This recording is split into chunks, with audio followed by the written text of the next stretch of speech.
Hello guys, this is Anshu Verma and welcome back to my YouTube channel Love Bytes Coding. तो आज की इस video में हम बात करने वाले हैं कि आपको कौन सी लैंग्वेज सीखनी चाहिए फर्स्ट, जिससे आपको जॉब मिल सके। ठीक है। तो गाइस, अगर आप नए हो तो चैनल को सब्सक्राइब कर लेना। चलिए शुरू करते हैं। देखो, क्या आपको जावास्क्रिप्ट सीखनी चाहिए? तो जावास्क्रिप्ट सीखने से पहले आपको ये डिसाइड करना पड़ेगा कि मतलब आप वेब डेवलपर बनना चाहते हो या फिर आप बस ऐसे ही कोडिंग का बेसिक नॉलेज लेना चाहते हो। ठीक है।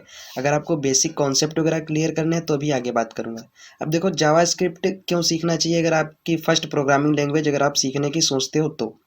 क्योंकि जावास्क्रिप्ट आजकल एकदम पॉपुलर लैंग्वेज है। ठीक है। इसके ऊपर बहुत सारी लाइब्रेरीज वगैरह बनाई गई, फ्रेमवर्क्स बनाए गए, जैसे एंगुलर हो गया, नेक्स्ट जेएस, ये सारी चीज़ें हैं। ठीक है।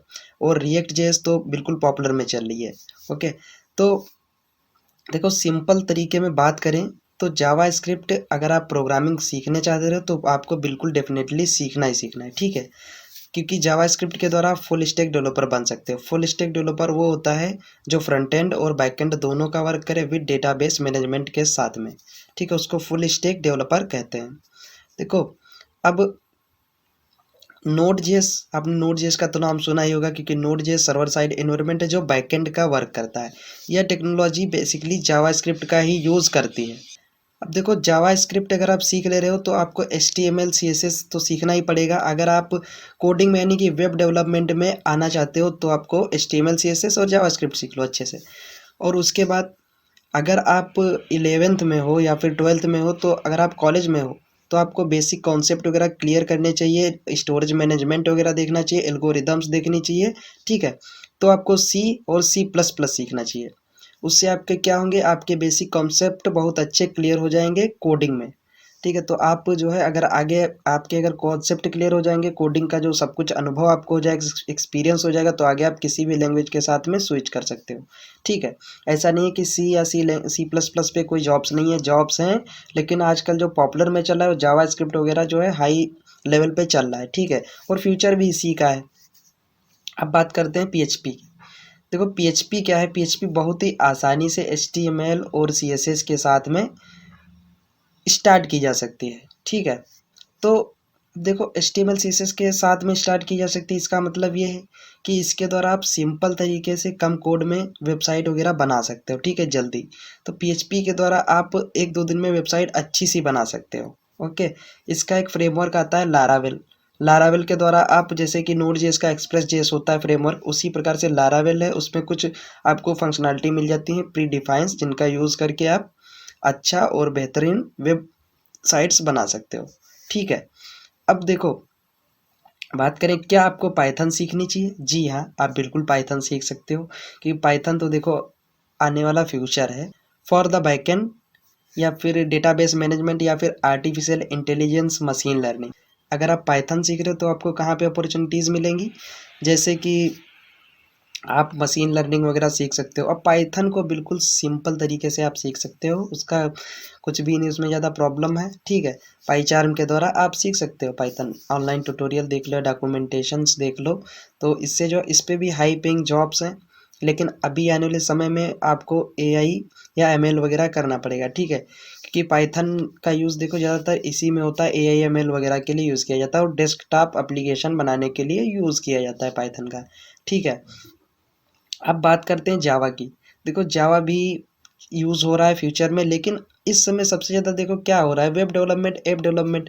वो एप्लीकेशन बन रहा है। ठीक है। लूडो का, जैसे कि ये अपना जूपी हो गया, बहुत सारे हैं यार। तो ये सारे एप्लीकेशन किस पे वर्क कर रहे हैं? देखो, बन रहे हैं, ये फिर बन रहे हैं रिएक्ट नेटिव पे। ठीक है। रिएक्ट नेटिव किसका यूज़ करती है? जावास्क्रिप्ट का, जो कि जावास्क्रिप्ट का फ्रेमवर्क या फिर लाइब्रेरी है।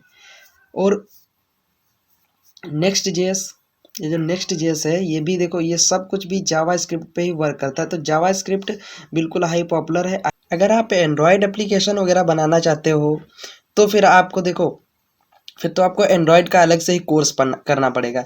लेकिन मेरी राय मानो तो आपको एंड्रॉयड वगैरह के चक्कर में नहीं पड़ना चाहिए, क्योंकि देखो आजकल रिएक्ट जेएस के द्वारा कोड नोड जेएस तो वर्क कर ही लेगा मोबाइल एप्लीकेशन में। ठीक है।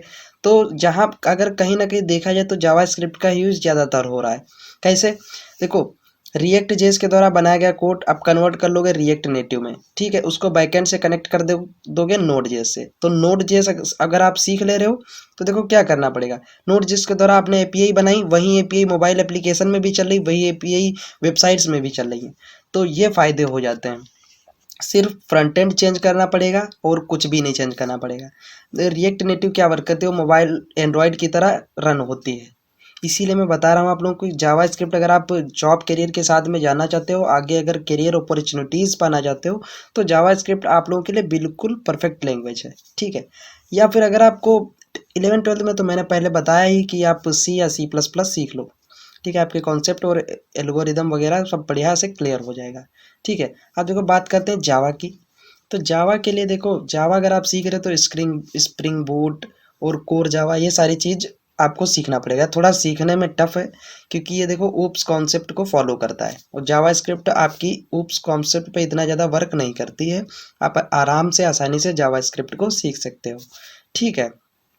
और इसकी कोई एक लाइब्रेरी सीख लो तो आपकी लाइफ सेट है। जॉब करियर में आपको अपॉर्चुनिटीज़ बहुत अच्छे से मिल जाएंगी, ठीक है। तो देखो मैं बस इसीलिए वीडियो बना रहा हूँ। अब आपको डिसाइड करना है कि आप क्या सीखना चाहते हो। अगर आप वेब डेवलपमेंट में जाना चाहते हो तो आप उसके हिसाब से मैंने बता दिया चूज़ कर लो। अगर आप एंड्रॉयड में जाना चाहते हो तो उसका तो सिंपल सा तरीका है। और अगर आप बेसिक सीखना चाहते हो तो मैंने बता दिया है। तो आप लोग देखो अपने हिसाब से डिसाइड कर लो। सारी लैंग्वेजेस अच्छी हैं, PHP भी अच्छी है अगर आप स्टार्टिंग करना चाह रहे हो और ज़्यादा आप जल्दी सीखना चाह रहे हो तो आप PHP से सीख लो। PHP आसानी से आप सीख सकते हो। लेकिन PHP का थोड़ा सा वेरिएबल वगैरह देखो वही है, लेकिन थोड़ा सा उसमें डॉलर का साइन वगैरह चलता है, ठीक है। लारावेल फ्रेमवर्क, सबके फ्रेमवर्क हैं ताकि डेवलपर को आसानी हो जाए लैंग्वेज सीखने के लिए, इसीलिए सबके फ्रेमवर्क दिए जाते हैं। तो लैंग्वेज कोई भी आप सीखो, एक सीख ले रहे हो उसके बाद आपको स्विच करने में बहुत आसानी हो जाती है, ठीक है। तो आप स्विच कर सकते हो। तो मैं जहाँ तक देखो आप लोगों को बताऊँगा कि या तो आप अगर इंटर में हो या फिर कोडिंग मतलब डिप्लोमा में हो तो आपको देखो सिंपल सी है, कोई लैंग्वेज अच्छी से उठा लेनी जिसमें आपको ज़्यादा देर तक कोड करना पड़े। ये ना ढूंढो कि पाइथन में वो वहीं कोड पाइथन में 1 लाइन का बन जाएगा, वहीं जावा में बन जाएगा 2-3 लाइन में बनेगा, ठीक है। तो ये मत सोचो आप सी में बनाओ उसी कोड को। तो आपको अच्छे से जो है टर्मिनेशन और कोड एग्जीक्यूशन ये सारी चीज़ें आपको एरर वगैरह हैंडल करनी आ जाएंगी। ज़्यादा देर तक कोडिंग करने की प्रैक्टिस भी आ जाएगी जो कि सबसे इम्पॉर्टेंट है डेवलपर के लिए, ठीक है। तो जितनी ज़्यादा आप प्रैक्टिस करोगे उतने ज़्यादा जल्दी आप सीख सकते हो किसी भी प्रोग्रामिंग लैंग्वेज को। देखो जॉब के लिए कैसे अप्लाई करना है वो वीडियो में बना चुका हूँ, तो वीडियो की लिंक मैं डिस्क्रिप्शन में ऐड कर दूंगा उसकी, आप देख सकते हो जाके, ठीक है। तो आई होप आप लोगों को लैंग्वेज चूज़ करने के लिए अब कोई परेशानी या प्रॉब्लम नहीं होगी। तो अगर वीडियो अच्छा लगा हो तो लाइक कर देना और चैनल को सब्सक्राइब कर लेना। मिलते हैं नेक्स्ट वीडियो में, तब तक के लिए keep learning and keep exploring. जय हिंद।